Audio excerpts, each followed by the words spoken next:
Ngayon, since naisulat mo na yung mga activities mo, pag-usapan naman natin yung next na kailangan mong gawin. So, i-share ko ulit sa inyo yung ating mahiwagang whiteboard. Okay, yung step number 2 na kailangan mong gawin, okay, is mark the money. Okay, mark the money. So, ano ibig sabihin nito? So, balikan ulit natin yung ating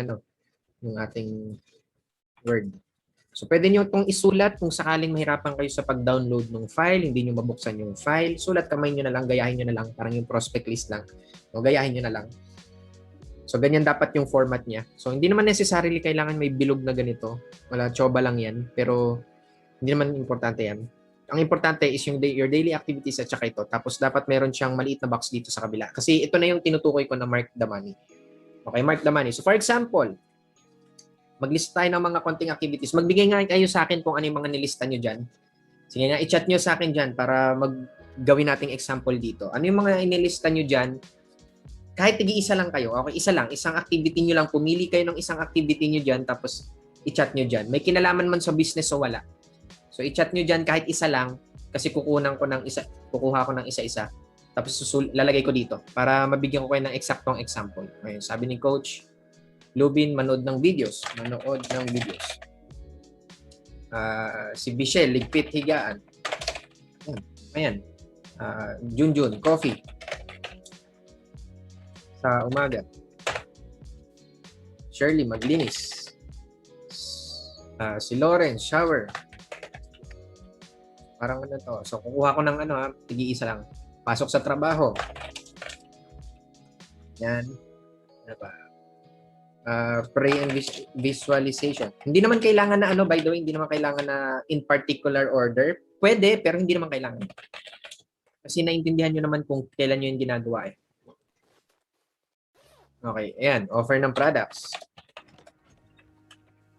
So, ito pa lang yung unang activity for business. Kumausap ng prospect. Ano pa? Money manager. Reading books. Encoding. Meaning encoding is, nag-encode ka ng bagong member mo or products. Ganon. Actually, hindi naman ikaw mag-encode ng products unless ikaw yung stockist katulad namin. Pero encoding ng new members, halimbawa ganun. Okay. So, ito na lang yung gamitin natin na example kasi madami naman na to, sapat naman na to. So, ang ibig sabihin ng mark the money is hahanapin mo dito sa mga activities na to, checkan mo kung alin dito yung nagbibigay sa'yo ng pera. Or yung profit-producing activity na tinatawag. So, checkan mo siya dito. So, for example, ito, manood ng videos. Kumikita ka ba pag ginagawa mo yan? Kung hindi, leave blank. Okay, blank mo lang. Ligpit higaan. Kikita ka ba pag ginagawa mo yan? Hindi. Leave blank. Maglinis. Ay, coffee sa umaga, hindi. Maglinis, hindi. Shower, hindi. Pasok sa trabaho, yes. Check. Diba? Kikita ka dyan. Pasok ka sa trabaho eh. Frame visualization, hindi. Offer ng products, yes. Kumausap ng prospect, yes. Connected yan sa pagkita mo ng ng pera. Money manager, hindi. Okay, example. Yung mga example lang. Hindi siya directly nagbibigay ng Hindi siya connected sa pagkita ng pera. Pero importante ito kasi yan yung pag-handle mo ng finances. Pero kasi ang pinag-uusapan natin dito, ang hinahanap natin is yung profit-producing activity. Kaya ang question dito na nandito sa top right, is this profit-producing activity? Reading books, hindi rin. No? Pero importante yung mga yan. Ha? Importante yung mga yan. Encoding, yes. Pag nag-encode ka ng bagong member mo, di ba? May commission ka. Diba? Or nag-encode ka ng another account, may commission ka. So, yun. So, ibig sabihin, no, hindi ko kasi alam kung ano nang check dito. No, lagyan ko na lang ng 1 na example. Ayan, ito. Check. Reading books. Hindi. Kumausap prospect. Check. Offer ng product. Pinanghigaan. Okay. So, nandito nagsimula ito. Pasok sa trabaho. Check. Yan. So, yan yung magiging itsura ng iyong mga tawag dito, nakalagay sa activities mo. So, kung alin yung connected or directly na nagbibigay sa iyo ng pera, okay? Nagbibigay sa iyo ng pera, yun yung checkan mo. Directly or indirect. So indirectly, kasama pala yung reading books. Kasama pala yan. Indirectly, na makakatulong sa iyo yan para magkaroon ng pera. Okay? Indirectly. Directly or indirectly na nakakatulong sa'yo magkaroon ng pera.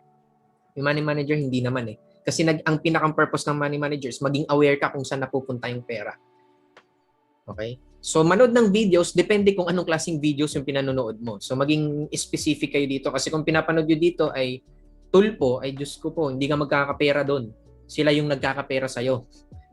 Pero kung ang pinapanood mo dito is mga motivation, training, pwede. O, halimbawa, manood ng training videos. Yan.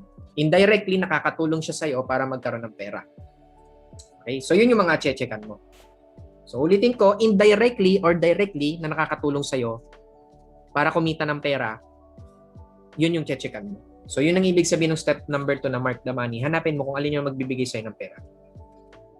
Right? So, yun. Ano pa yung mga other example pagdating sa sa profit producing activity? Follow up. Follow up ka. Ano pa yung ibang active prospecting? O, posting sa group. Active prospecting na rin 'yon. Isa lang. So yun yung mga bagay na che-checkan mo kasi yun yung nagbibigay sa iyo directly or indirectly ng pera.